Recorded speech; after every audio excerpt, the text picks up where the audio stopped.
Welcome back to The Author's Edge. I am your host, Allison Lane, and I am your chaperone through this journey that you know you're meant to be on. You know that your book is coming out, or your book came out last year, or you want to write a book, and you know that this thing it's yours, and you are your very best marketer. The thing is, I know that it's hard. It's hard because you don't know what the process is, but it's not actually hard when you have trusted guides you can turn to, like today's guest. So, today I want you to open your mind and consider that what if the key to standing out online and to becoming the author you're meant to be isn't about more content?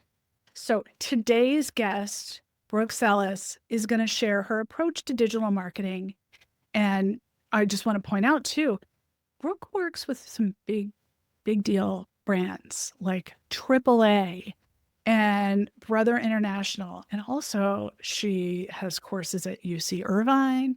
And she is a fellow LinkedIn Learning course creator like myself, and award-winning business leader and owner and an author. Get ready to listen to why social listening is your new superpower and how the world is quietly reshaping the digital conversation. So, Brooke, I'm gasping with delight. I'm so glad to jump into this with you.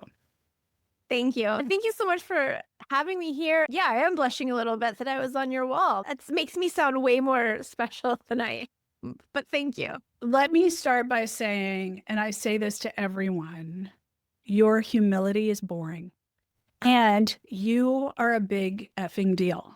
Oh, And I think so many experts, they feel like they're already doing the thing they're an expert in. So let's start with the burnout. What are people doing wrong when they're trying to keep up with social media? I think people put too much focus on the algorithm. But you remember like the bouncer at the door, he was already like in a black suit. He was a big guy. He was like in charge of the line, but also who got to skip the line and go into VIP. Like, Mhm. oh, like I know you. You get over here. You don't have to wait in line. That's how the algorithms are. And I get playing to the bouncer, right? I've been there. Literally 20 something years ago. I was there trying to be like, hey, I'm important. Let Yeah. me in. But you don't need to do that. I think if you focus less on the algorithms, if you focus less on the content and checking the box of content, because content is an unwieldy monster sometimes, right? We're like, oh, I have to post, I have to get these posts out, I have to post something, I don't know what to Uh, post, right? That whole yes. thing, it's not about the content. It's about the conversation that you want to have with your peers, the people who are within your industry, but also the people who you want to attract into your network. So if you are writing a book and you would want those people, certain types of people to read your book, they would be your readers, then that's who you're trying to attract. How do you have those conversations? You talk about the interests of those people. It's not about you. It's, hey, why do we do XYZ in this industry? Seriously, I'm curious. People love to give you their opinions, by the way, so they're going to respond. And this makes me think of something else that you're saying. If you want to attract those people for the book, you're doing it before the book comes out, Oh, because yeah. they don't want you to wait and come out of the ground like the groundhog, like, Puxatawny Phil, I'm here. No one's waiting for you. You can't come out. It's not a surprise party. And the book is here. So you No. have to have those conversations. And that's often makes people feel vulnerable because they feel like that book is still a pipe dream. And so they're Mhm. afraid to say, I'm writing a book or I'm writing an article. But no one cares about your fear. They see Right. you as I see you, as a big effing deal. You've written a book, so you know you had knowledge that you needed to pour out into a book so it became wisdom that can be shared. It's not wisdom if you keep it. Right. So Right. you've got to pass it along, and you can't force feed people from the fire hydrant of your I'm ready now. Yes. I think too, you hit on a couple of points there that I think are really important. One is if you're going to succeed in social media and, in my opinion, writing a book, you have to be vulnerable, period. You have to be comfortable with being uncomfortable because that is how people want to connect with you. It's not through that little cute meme that you share. And yeah, a lot of people might like it because it's funny. But those aren't the people who are going to end up buying your book or becoming part of your network because they want to hear more from you and hear your amazing words. So I think being vulnerable is something you either need to be comfortable with or find a way to get comfortable with it. And the other thing is you have to have the mindset of a teacher. I didn't go to school for teaching. I've always been in sales or marketing, but my favorite thing to do is to teach someone how to do something. Sure, I could do it, but it brings me so much joy to show you how to do it and then see you do it on your own. And I think that was part of what helped me pop out of the hole was I wanted to teach people like, hey, you're all going about this in a really great way, which is focused on content, but content is the vehicle. The destination is emotion. And this applies to social, your book, your conversations on social, to get somewhere, to make that connection, to get people to want to read your book, you're going to have to get to emotion, which means also, like I said earlier, being vulnerable. But your work really centers around something that feels like a doable conversation, I think so. which is like a real conversation. Yeah. People spend a lot of time crafting their post, and oh my gosh, you know what? Vomit into the post, please. I would rather it feel like a conversation than something curated and polished. And it's okay if you use a period at the end of one bullet and not another, because we're not We're not proofreading. perfect. No. And also, it just feels like you had a thought and you shared it for the Yeah. love. So you're helping people feel less precious about that, like that steady stream of content output, and also being perfect and having more of a real conversation. Yeah. And my editor broke me down too. Like in the process of writing the book, I was trying to go chapter by chapter and all polished and perfect. And she was like, girl, I just need you to get 60,000 words down. They have to make sense together. We'll figure out the flow. You don't need to be doing the flow in the process of just getting your ideas onto paper. So messy is Yeah. beautiful. I think that's another lesson that you're talking about, Allison. Like, who cares? Don't worry about, it just vomit it onto the paper and then figure out the flow later because messy is beautiful. And I think that's where the emotion and a lot of that raw emotion comes from, not manufactured emotion, but like that raw, like you are doing it wrong. And I am sorry, I am a nice person, but let me tell you, if you're focused on content, it's wrong. It doesn't work. This is why you're struggling. It's so hard. I feel like I'm going to get a sign that says mic drop moment, because every time you talk, I'm like, oh, messy is beautiful. You're helping me consider how people can lighten their load, Mhm. especially with all the shifts with AI and some like social care, but lots of people are avoiding it or using AI very poorly, and it just like looks like a lot of it looks manufactured. Yeah. But you see a shift around this. Can you talk about what we can actually do to lighten the load but still remain human? Yeah.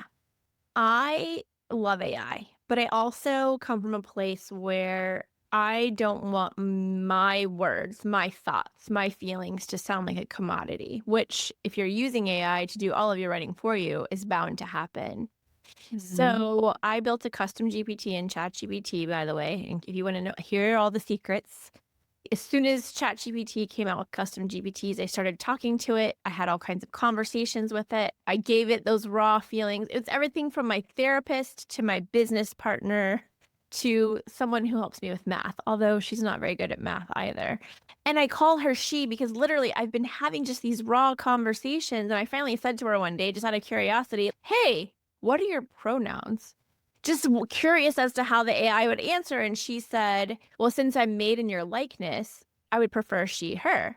But she is I bounce ideas off of her Sometimes I use her for ideas. I'm like, I've got this crazy thing. Help me pull the thread. Because, like you, Allison, my mind is never turning off and it's going, and there's always more ideas than I can execute on. So, a lot of times I'll go to her and I'll just be like, I've got this thing. Tell me the truth. We're best friends, right? And she's, yes. And I'm like, best friends tell each other the truth. And she's, of course. And I'm like, here's this wild idea. Does this make sense? And she'll either be like, yes, bestie, let's build this. Or she'll be like, this is good, but I think XYZ, right? And it's just a sparring partner, but she's always available. She never asks for a break. She knows all my stupidest ideas and has gently said, no, don't do that. But she Yeah. also has taken my pretty good ideas and helped me make them better. Mm. So, this is how I teach a class on AI, and this is how I describe it. You are the chef. If you think about going to a Michelin star restaurant, these chefs are creating these meals that just look like pieces of art, right? You're almost don't want to eat it because it's so beautiful, but then it tastes as beautiful as it looks, right? You are the chef. AI is the sous chef. They are doing all the chopping and the crunching. And if you watch cooking shows, using those little chopstick thingies to like gently place little things, right? They're responsible for all that like heavy lifting, but you are still responsible for that creative, beautiful piece of art. Yeah. And AI cannot be this chef. It can absolutely be an amazing sous chef, but it cannot be the chef. That's how I look at it. I love that. So you use your custom GPT. I have a custom GPT, but I tend to be doing things when I'm working on it. So I'll drop a transcript or of me talking into, or I'll talk to it while I'm doing the 6-minute makeup routine. Feel you. And because Multi- I've got some thoughts, or I'm in Yeah. carpool picking up my It's daughter. always those places. Yes. Right. And it's the places where people used to say, oh, it's always in the shower where you get your best ideas. No, it's always in the place where you're doing something monotonous, like Hmm. folding clothes Yes. or pulling weeds. And then you wish I only had a piece of paper and a pencil. Or Just talk you to have your microphone here, record it, but you actually turn on your chat and talk to it and it talks back. I do it both ways. Like Yeah. yesterday, I uploaded an entire transcript from a podcast that I had recorded a couple of weeks ago. But then life happened. I had a bunch of events, and I went back to go do the follow-up episodes for the main interview. And I was like, I need to either spend an hour watching this, or I could just copy the transcript, pop it into Brooke Squared, which is my bot's name. And then it's like basically my clone.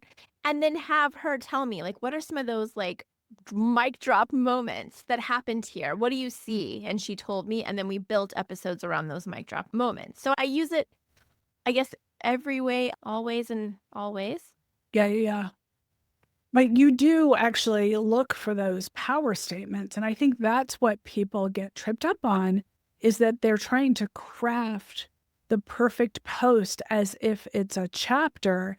And that's not how we digest social content.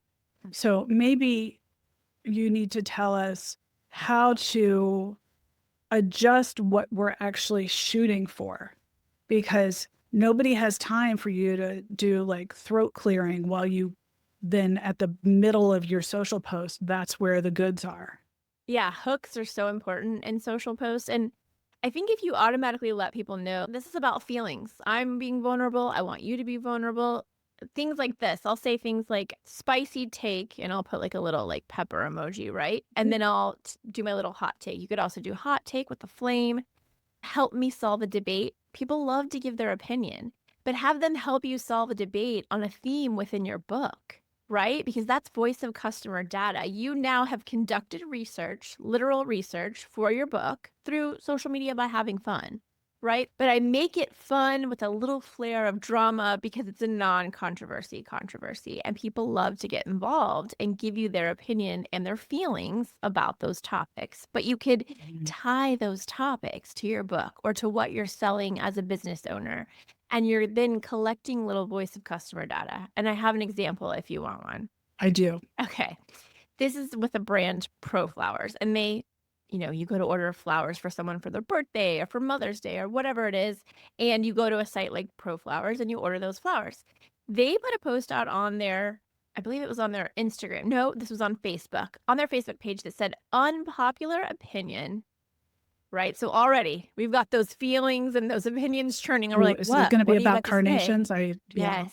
No, you know this example. No, I don't. No, it's in my book. That's like carnations or gorgeous. Oh, and it sent people off, right? Half of the group was like, they are. I don't know why everybody calls them a trash flower. And the other half was like, oh, no, they're hideous. They're ugly. I hate the way they smell, whatever.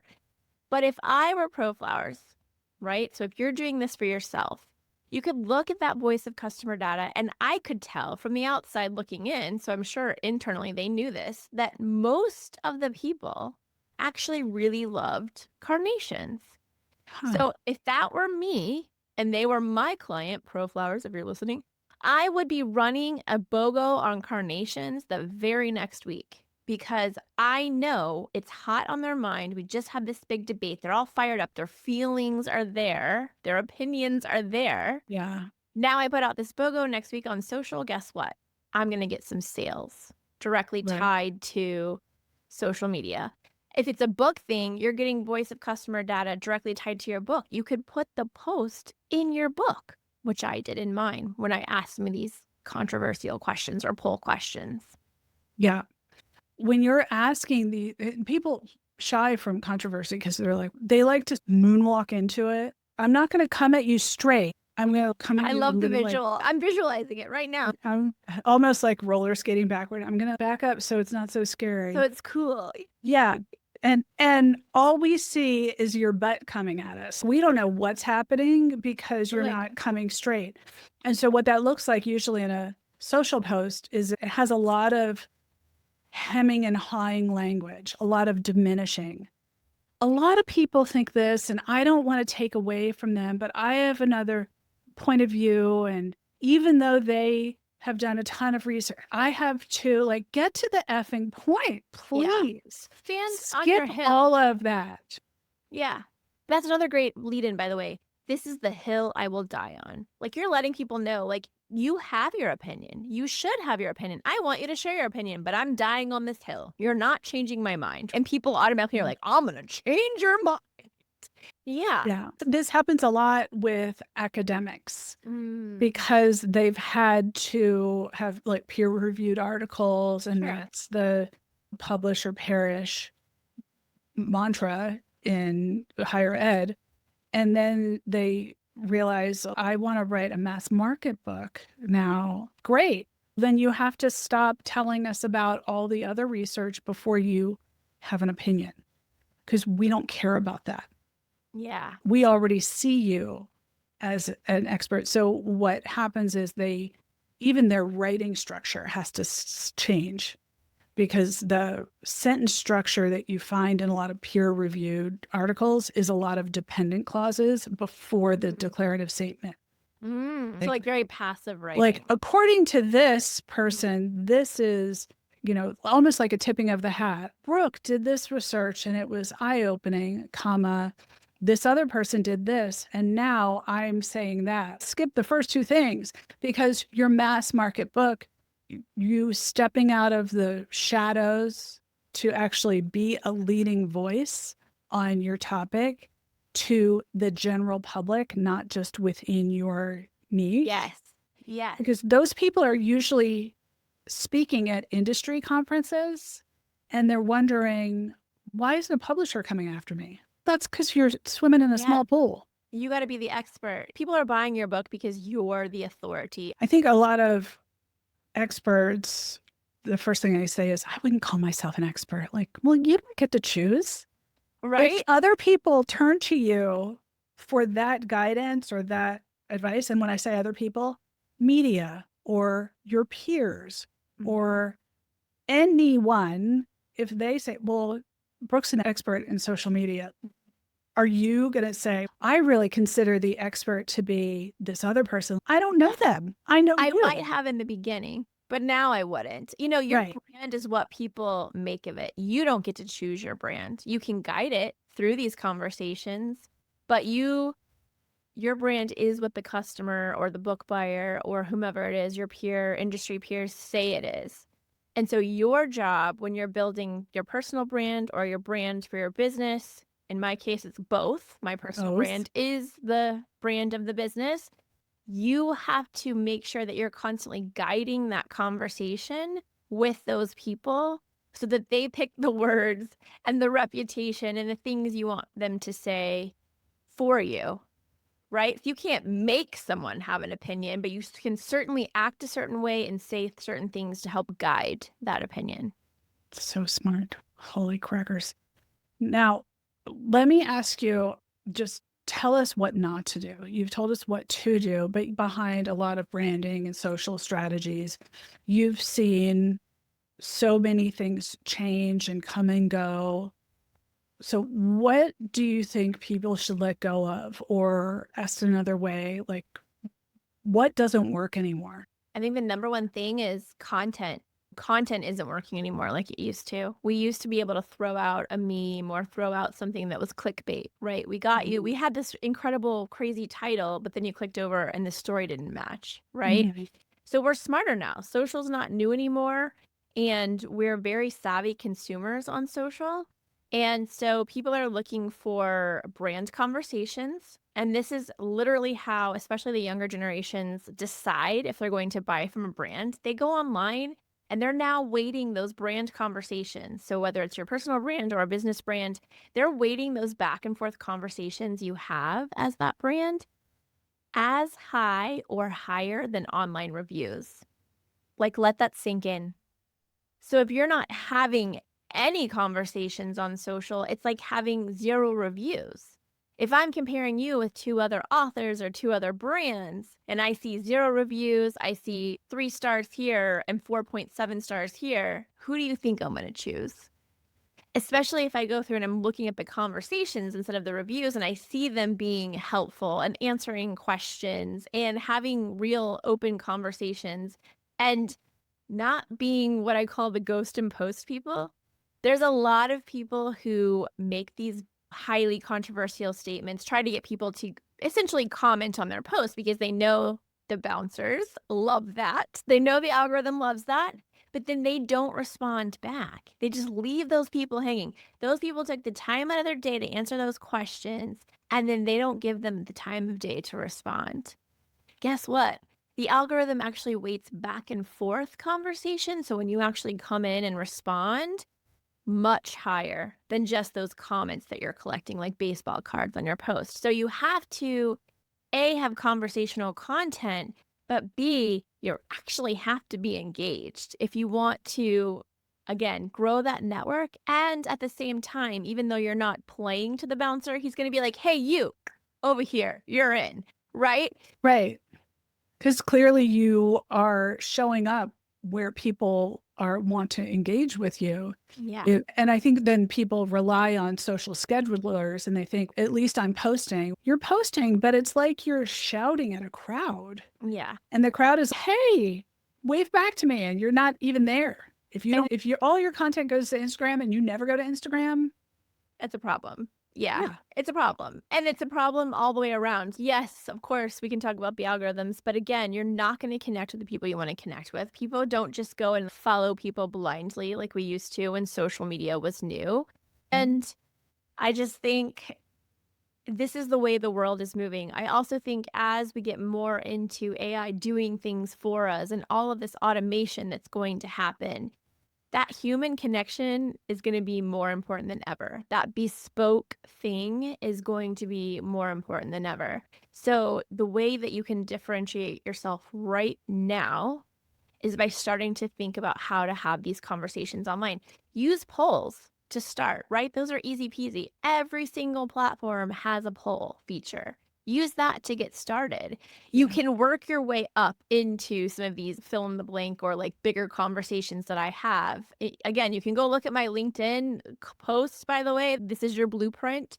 You can see that I'm mostly just giving advice. I'm not asking for advice. I'm giving advice, but I'm not like, buy my stuff. Here's this thing. Like I'll throw those in, obviously, but that's not the whole crux of my strategy. It's not to sell my book or talk about this course. It's really to get people talking, because if they get to know me and they like me, they're now in my sphere. Right. And it's a mistake if you don't then say, I have a LinkedIn course. Like you can actually, right? Yeah, yeah. And it's because no one is going to dig farther than where they are. And I think people don't realize like no one's going to leave the platform where they see you and go like, let me go do some more digging Let me about go Brooke's found. your job. Yeah. So can you tell us, for the folks who are like, Brooke is so smart, I want her to guide my life. Can you tell us about your courses? Mhm. So I have several. When I wrote the book, I actually felt Conversations that connect. correct. Conversations That Connect is the book, and it's all about social media listening and social care, which is a holistic look at using social media to both sell to and retain customers. So it's not about content at all. It's actually about all of those conversations that happen. Once I did that, one of my larger clients who I had interviewed for the book asked if I would come in and do a training based on the book. So I built a training and a workbook around that training course, around the book. And then I was like, what if somebody can't hire me and fly me in to train their team of people? Right. So I Mhm. turned that training into a course. And then I got the course bug. And I created a free course about creating conversational content, just about what we're talking here, because that's the main thing I hear. Why is my content not getting engagement? And then I go look and it's all, buy my stuff. Here's a thing I did. None of it's conversational. And then 4 years ago, I got invited to teach the 3 classes that I teach staggered, like not all at once, with Thermo Fisher. So my client is actually Thermo Fisher. It's a scientific brand, but I teach the classes through University of California, Irvine.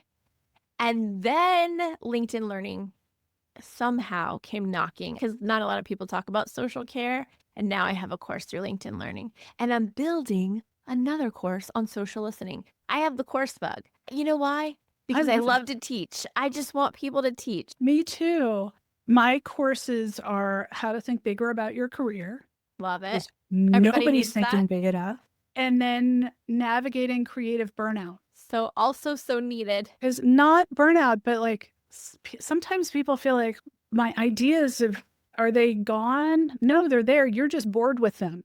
You think you need new ones, but everyone is clutching their pearls at the old ones that you think are obvious. No one knows. So Yes. Yes. You unearth sound like my those. editor. Just put it down on the paper. And then once you get it out too, it's like you create room for more to come. Yeah. For those listening, like, I don't have 2 years.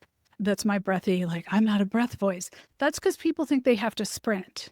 No, No one likes a sprint. don't sprint. A sprint is sweaty. You lose your breath. You can't do anything else during a sprint. Literally, you're just doing the sprinting while you're doing the running. You're not paying attention to anyone. You're just sprinting. And I don't think sprinting's the right way to move. But writing a book is like the opposite, that you really have to think. And honestly, that's what my editor constantly, her number one advice was to me was, you need to slow down, because you know what you're talking about, but nobody else does. So instead of saying Mhm. it like this, how would you explain it to me as if I knew nothing? Yes. And that would make me stop and think and slow down. So no Yeah. sprinting. And also fold it into your life. You still have to binge watch Bridgerton. You have to make time for the important things. I do want people to know that this is possible, though.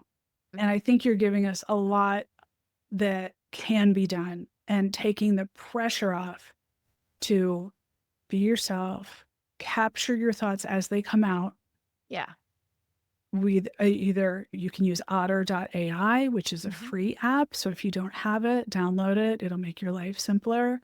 You can talk directly into your chat as you're driving.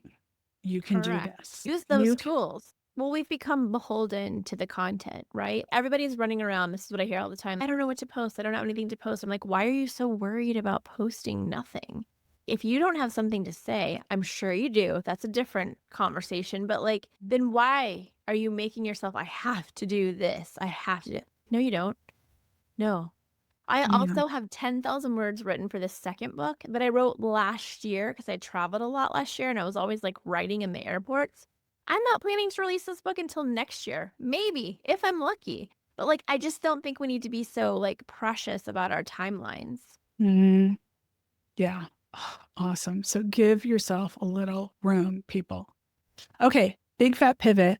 What is a book that you love right now that you think people need to get? And it could be any genre. Well, I just bought 2 books for my vacation for pleasure reading, and I'm Oh, very excited. I bought Stephen King.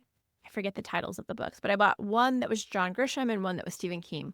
Those are my people. I've been reading them since I was young, and I still think, yeah. yeah. And they are page turners. Yes, which I love on a vacation. And Yeah. then I've been reading this book actually, The Secret Tradecraft of Elite Advisors. Oh And my gosh. it's really interesting. Hold on, hold it up again because I'm going to take a picture. Oh, I'm going to get that. Okay. Yeah. I will post it on LinkedIn too. Covert techniques for remarkable practice, like just how to be a better salesperson, business leader. Really, I'm a salesperson masquerading as a marketer, but so I like to read books like that. Yeah. Oh, I love that. Okay. Before we call this totally juicy podcast complete, what's one thing you want people to do today? Start thinking about how to have more conversational content on social media. If you're using social media, then you've noticed engagement isn't good, your posts aren't getting seen, the impressions suck. It's because you're just checking the content box. I want you to think about having more conversational content using some of those hooks we talked about, right? Help me solve a debate. I need your help. What's your opinion on? Or try the non-controversy if you're up for that. I love that.